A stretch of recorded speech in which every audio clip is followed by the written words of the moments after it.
Dans la vallée de Susa, sur le versant italien des Alpes, la contestation s'affiche partout. Le chantier préparatoire de la nouvelle ligne à grande vitesse Lyon-Turin est placé sous haute surveillance. Les forces de l'ordre se déploient sur place en permanence. La menace, les opposants au projet franco-italien qui multiplient les manifestations ici. Ils dénoncent la construction du tunnel de 57 km qui permettra le passage de la LGV. La société chargée de la construction du tube d'exploration nous refuse l'accès au site. Nous approchons des lieux grâce aux gardiens du parc naturel alentour. Il fait partie des anti-LGV, les Notav en italien.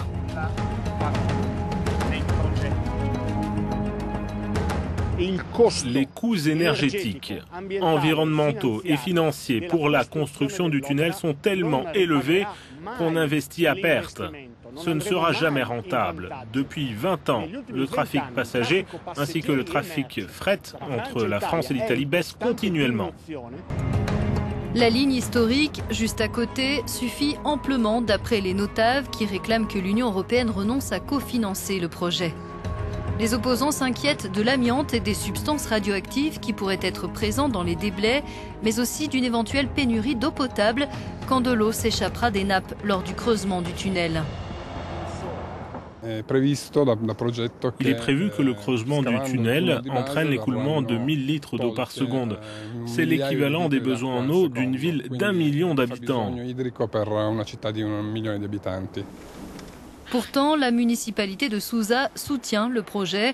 Ses responsables estiment que les risques sont gérables et que le projet a des avantages du point de vue économique. On espère qu'une fois que les gouvernements se seront mis d'accord sur le projet, sa concrétisation par la création d'une gare internationale à Susa offrira une véritable chance de développement pour notre ville.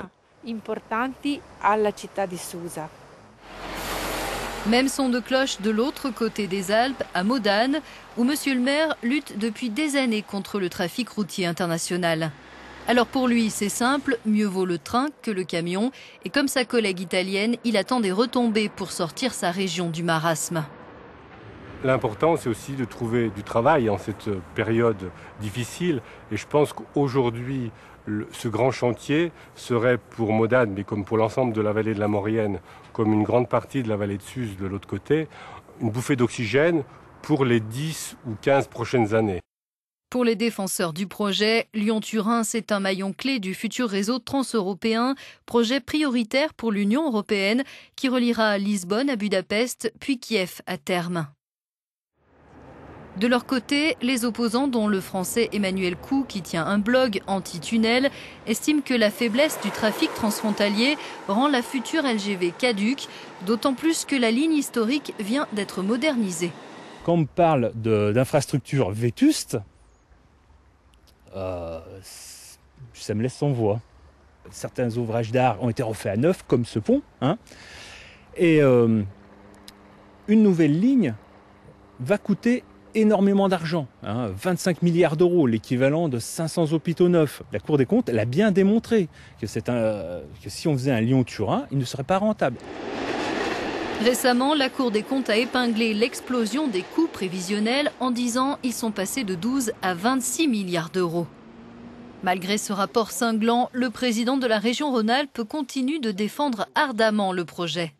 Les échanges commerciaux vont s'accentuer non seulement entre la France et l'Italie, mais entre l'Europe méditerranéenne et l'Europe danubienne. Aujourd'hui, seulement 10% des transports passent par le rail en ce qui concerne la traversée des Alpes. En Autriche, c'est 35%, en Suisse, c'est 65%. Le rail, c'est l'avenir pour de bons échanges sécurisés. Retournons en Italie par le tunnel de Fréjus pour rencontrer le commissaire du gouvernement italien pour le projet Lyon-Turin. Il estime que les grands travaux pourraient commencer en 2014 si les derniers obstacles politiques et financiers sont surmontés. Les trains sont compétitifs, économiques et rentables s'ils circulent dans la plaine.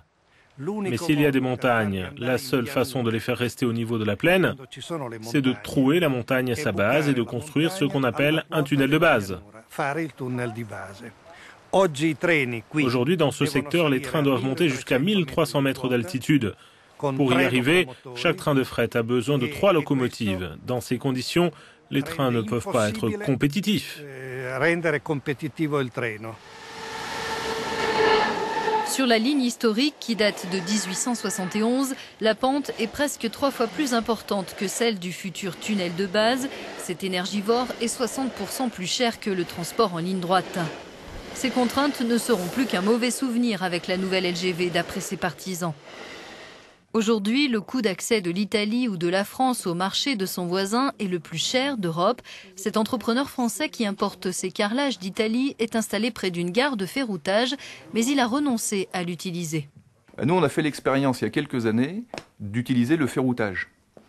En fait, le système n'est pas suffisamment organisé parce qu'on n'a pas suffisamment de volume d'échange entre l'Italie et la France pour qu'on ait un système fiable. Donc comme on n'a pas suffisamment de volume d'échange parce qu'on n'a pas le Lyon-Turin et qu'on n'a pas le tunnel de base, et bien dans ce cas-là, les systèmes de transport ne s'organisent pas en conséquence. Les défenseurs de la LGV reconnaissent que le trafic transfrontalier a baissé en raison de la crise notamment, mais soulignent que la mise en service du tunnel est prévue en 2025. La croissance, espère-t-on, sera de retour d'ici là. Grâce au tunnel, les trains passagers gagneront eux aussi du temps. Dans 20 ans, Turin sera à 1h47 de Lyon contre 3h30 aujourd'hui. Les temps de trajet seront aussi divisés par 2 de Paris à Venise et de Milan à Barcelone. Passons une nouvelle fois la frontière pour revenir dans la vallée de Susa. Nous rencontrons Alberto Efrem qui s'occupe de chambres d'hôtes et le président de la communauté de montagne, Sandro Plano. Selon eux, en pleine crise, l'Italie ferait mieux d'investir dans les écoles et les hôpitaux ou dans la protection antisismique. À l'époque actuelle, ce serait comme si quelqu'un s'achetait une Ferrari pour aller plus vite à la boulangerie, mais qu'il n'avait pas d'argent pour acheter le pain. C'est l'une des choses qu'on doit critiquer dans ce projet. Je pense que notre économie ne peut pas avoir une croissance infinie, sans fin. Toujours plus d'échanges, toujours plus vite. Ça ne fonctionne pas. Côté français, des galeries d'exploration ont déjà été creusées. Ici, tout est prêt pour passer à l'étape suivante, se servir de ces tubes pour construire le tunnel de base. Mais en Italie, le noyau dur des notaves poursuit la résistance. On peut s'interroger sur leur jusqu'au-boutisme. Pourquoi ne pas accepter la décision de gouvernements français et italiens démocratiquement élus de mener à bien ce projet ? Mais quelle démocratie? Ils ont pris une carte avec une règle et ils ont fait un trait en disant « ici, on construira un tunnel ». C'est ça la démocratie? Ceux d'en haut décident et nous n'avons pas notre mot à dire? Mais c'est nous qui vivons ici. Mais on a plein de moyens de s'opposer à ce tunnel. On peut déranger. On peut bloquer la circulation des poids lourds qui doivent sortir de ce chantier bunker qu'ils ont construit. Faut-il renoncer à ce stade? 800 millions d'euros ont déjà été investis dans les travaux préparatoires à la construction du tunnel. Les prochains mois nous diront si cette somme a été dépensée en pure perte.